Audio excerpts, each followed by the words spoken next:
இப்பொழுது அடுத்த தொகுதி வந்து கொண்டிருக்கிறது, அதையும் நாம் பார்ப்போம். கோவை தெற்கு 7வது சுற்று நிறைவு பெற்றிருக்கிறது. தற்போது திராவிட முன்னேற்ற கழகத்தின் சார்பில் திரு வி செந்தில் பாலாஜி 37,460 வாக்குகளையும், அவரை எதிர்த்து சமநிலையில் ஓரளவிற்கு கடும் போட்டி ஏற்படுத்தியிருக்கிற வி செந்தில்குமார் தமிழக வெற்றி கழகம் 35,679 வாக்குகளையும், அதிமுகவுடைய கே அர்ச்சுனன் 15,396 வாக்குகளையும், நாம் தமிழர் கட்சியுடைய பேரறிவாளன் 2,402 வாக்குகளையும் பெற்றிருக்கிறார். செந்தில் பாலாஜி இதில் முக்கியமான ஒரு கேள்வி, நீங்க சொல்கிறீர்களா? மிகப்பெரிய ஊழல் பேர் வழியாக அடையாளம் செய்யப்பட்டார். தற்போது 8 கிராம் என்கின்ற அளவிற்கு கூட நகை கொடுக்கப்பட்டதாகவும் சொல்லப்படுகிறது. தமிழ்நாட்டில் திராவிட முன்னேற்ற கழகத்தின் அநேக முகங்கள் எல்லாம் மிகப்பெரிய தோல்வியை சந்தித்திருக்கிற போது திரு செந்தில் பாலாஜி மற்றும் சற்றேறக்குறைய 1,781 வாக்கள் முன்னிலை பெற்றிருப்பது. இந்த செந்தில் பாலாஜியை பற்றி நம்முடைய ஜெயபிரஸ் தொலைக்காட்சியில் கிட்டத்தட்ட 100 வாட்டி நம்ம பேசியிருக்கிறோம்.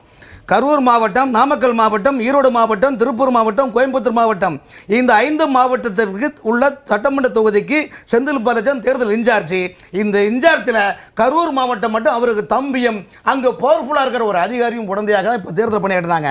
இப்போ கோயம்புத்தூர் தெற்கு மாவட்டத்தில் ஏன் வானதியை வடக்கில் நிற்க வச்சுட்டு இவர் ஏன் தெற்கு பண்ணாங்கன்னா, இங்கே தான் அதிமுகவும் பாஜகவும் செந்தில் பாலாஜியும் ஒரு ஆண்டுக்கு மேலே ஒரு அன்பை போட்டு நான் இங்கே நிற்கிறேன், நீங்கள் வந்து கன்ஃபரன்ஸ் கொடுத்து நீங்கள் ஓகே பண்ண நாங்கள் நிற்பேன்னு ஒரு அன்கோ போட்டு தான் அங்கே நிற்கிறான். நாங்கள் சார் ஷாக்காக இருக்கு.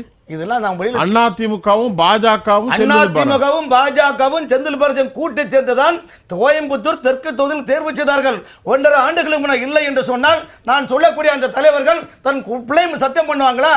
குலதெய்வ சத்தியம் எல்லாம் டிராமா சார்.